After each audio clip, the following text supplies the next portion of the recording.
Alright, so as always, we'll start with the learning objectives. Here they are. Feel free to pause this and go through them, or to skip them and take a look at them at the end.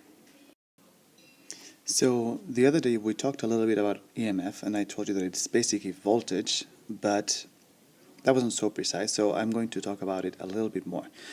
The idea is that EMF is the energy per unit charge that a battery gives, right? So in a way, it's the voltage between the two sides of the battery, so between here and here. Or at least it's the voltage that should be between the two sides of the battery.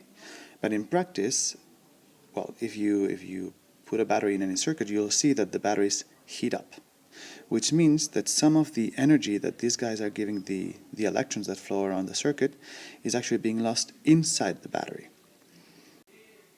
Therefore, the EMF of a battery is actually a little bit smaller than the actual voltage between its two sides, this one and this one. So what we say is that the EMF is smaller than the voltage. Okay, and there's a very simple way of actually depicting this, which is doing this. Imagine that I have a battery here,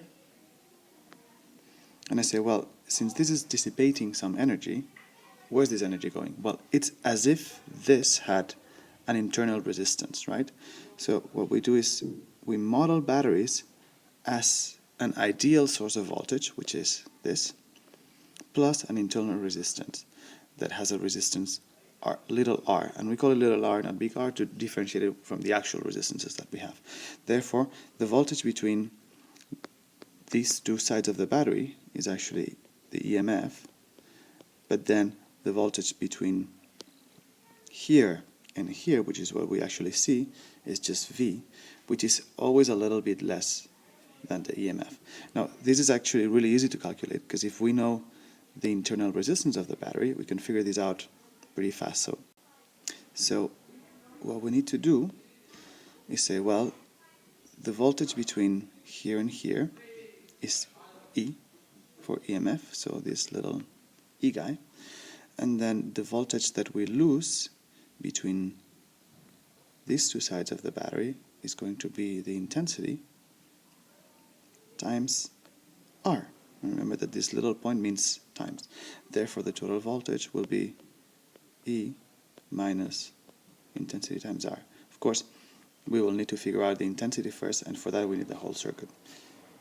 But the idea is that the voltage will be a little bit less than the EMF, because there will be some voltage left at the little internal resistance of the battery. Now, because batteries actually lose some power inside themselves, we need to distinguish between the power delivered and the power dissipated at a resistance, right? So we have first the battery is giving the circuit some power. And we said that the EMF is how much work the battery does per unit charge, right? So let's just write that down. So the EMF is the work divided by unit of charge, right? So now imagine that I want to know the work that this thing does in total. So well, that's easy to do, right? So all we need to do is that put the charge multiplying, and then we have that the work is the EMF times the charge. But we're not interested in work, we're interested in power. So here's what we're going to do. So let me make this small. So we had that the work equals EQ, and we're interested in the work per unit time, right? Because remember that power is work per unit time. So all we need to do is divide this by the time. So this is equal to EQ divided by T. And remember that this is nothing but the intensity, or the current. Depends on your philosophical approach. So all we need to do now is say then that the power is equal to the EMF times the intensity. There you go. So that's the power delivered by a battery.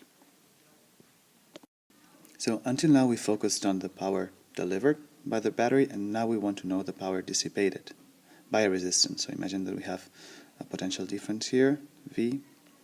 There's no internal resistance, and we have this resistance in here.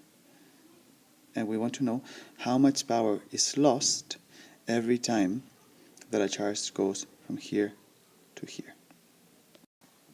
Now this is actually very easy to calculate because we know the potential difference, right? We know the potential difference between here and here. We know it's V. And the potential difference is just the difference in potential energy. So we know that going from here to here, this charge lost potential energy V times Q, which is its charge, right? So we can write this and say that the work done by the resistance, by the friction of the resistance, has to be equal to the voltage times the charge.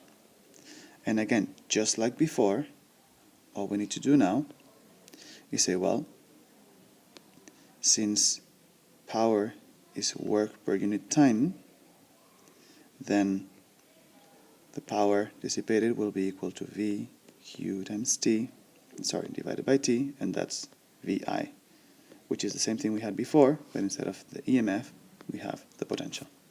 So that was easy. Now sometimes we want to find the power dissipated by a resistance or by some circuit element, but this formula is not very convenient because, for example, we don't know the intensity or we don't know the voltage, right? But thankfully we have Ohm's law, right, which says that the intensity is equal to the voltage divided by the resistance. So we can rewrite this in many ways. For example, I can just substitute intensity by this formula and I get that power equals the voltage squared divided by the resistance. Or I can put this R in here so that voltage equals IR, and then we have that power equals I square R. Now this is very, very easy to obtain, and I don't think you should memorize this. You should just be aware that there's many ways of obtaining the voltage and that you can do so using these two equations.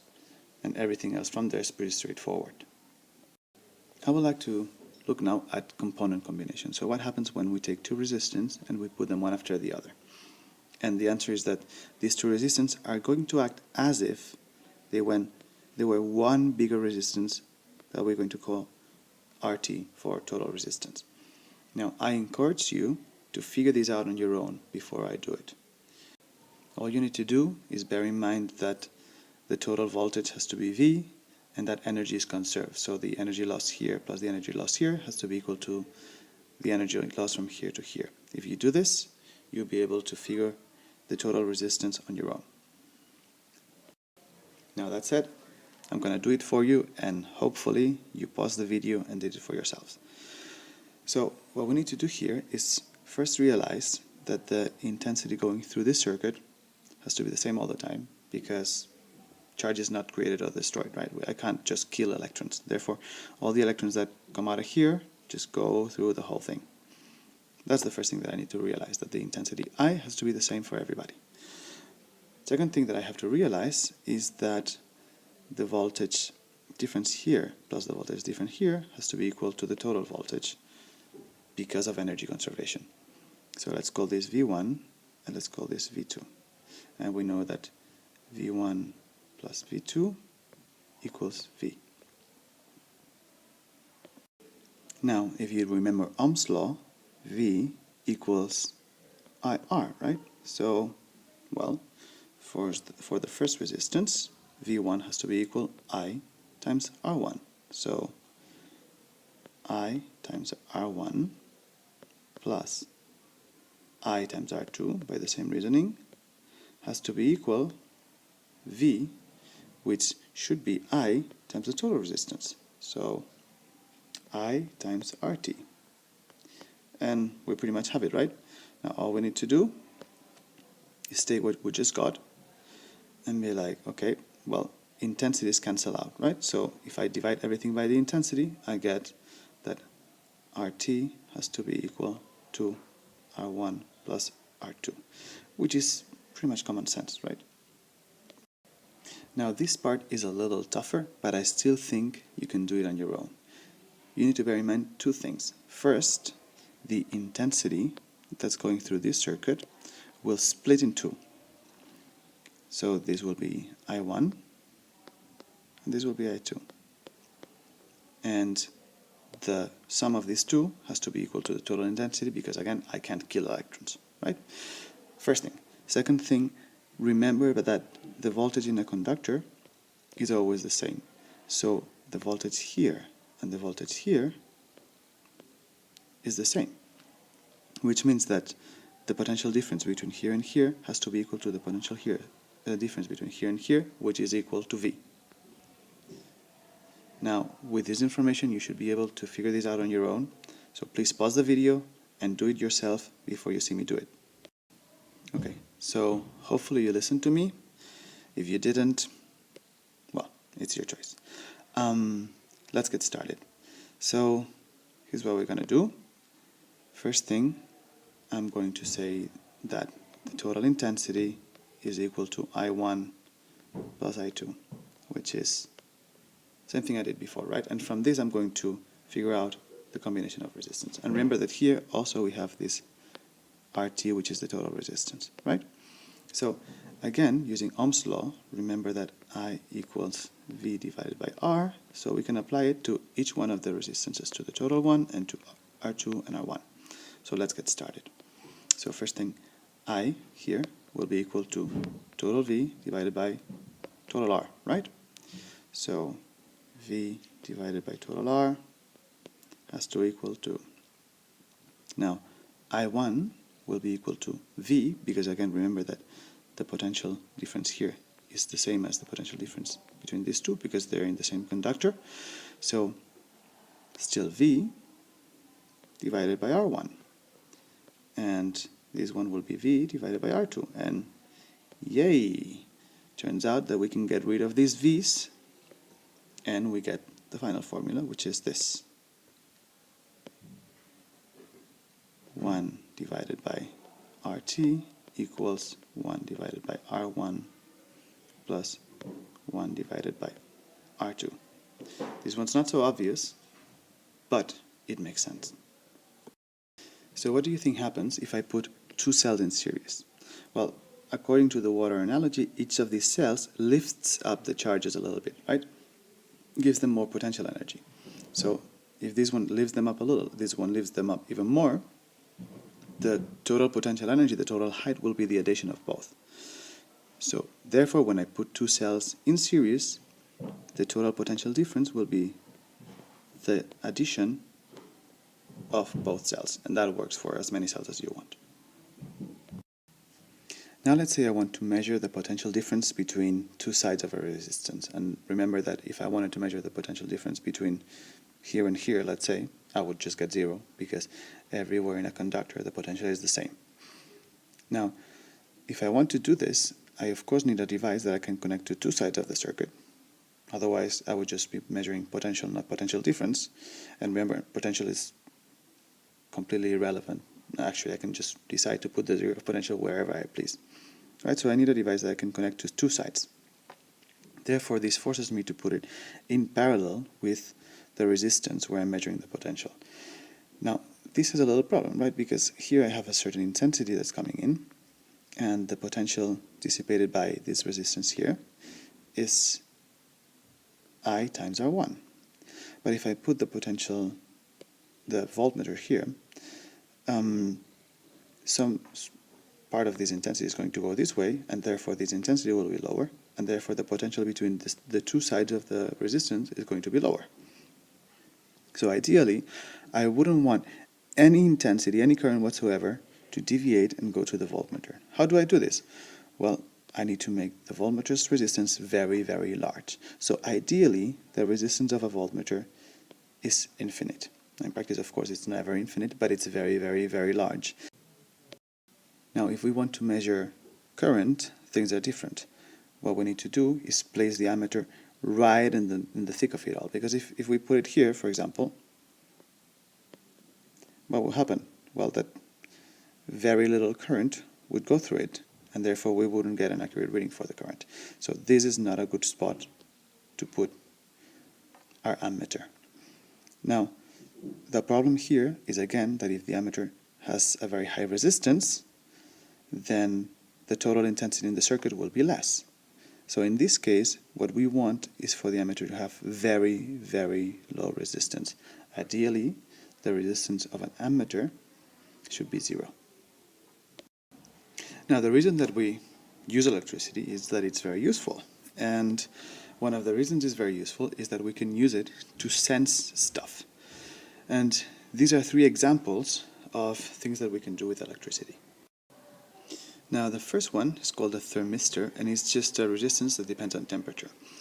Now this is made of a semiconductor, and remember the semiconductors, when temperature goes up, the resistance goes down. So I can use this to measure temperature.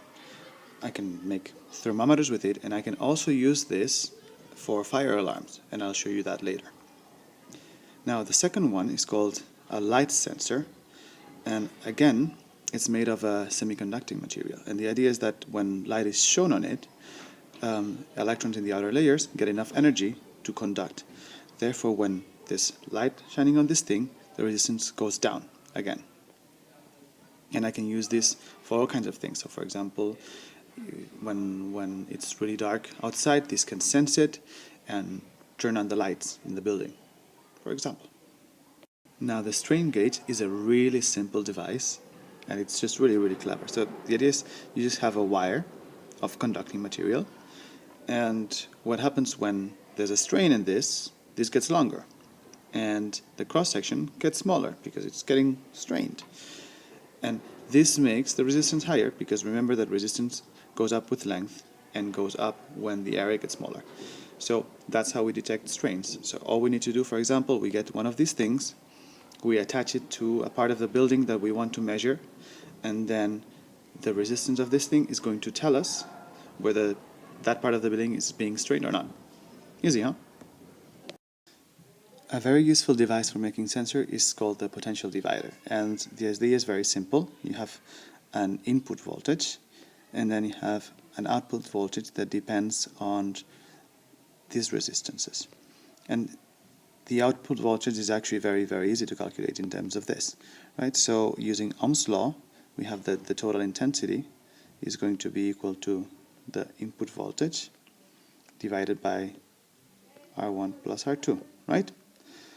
And then we know that the output voltage is going to be just R2 times I. Therefore, it's very easy to see that the output voltage will be equal to, so V out equals R2 times Vin divided by R1 plus R2. And you might be wondering, why is this useful? And we will see why in the next slide. Now remember that the formula for the potential divider is V out equals R2 Vin divided by R2 plus R1. So here we have a light switch, and by light we mean a switch activated by light. And imagine that this V out is connected to a switch that will only go on if V out is high enough. Now, it turns out that when light is shining on this, R2 decreases, so V out is small. When it becomes dark, there's very little light shining here, then R2 becomes big, and so does V out. When V out is high enough, then the switch will turn on and the lights will go on.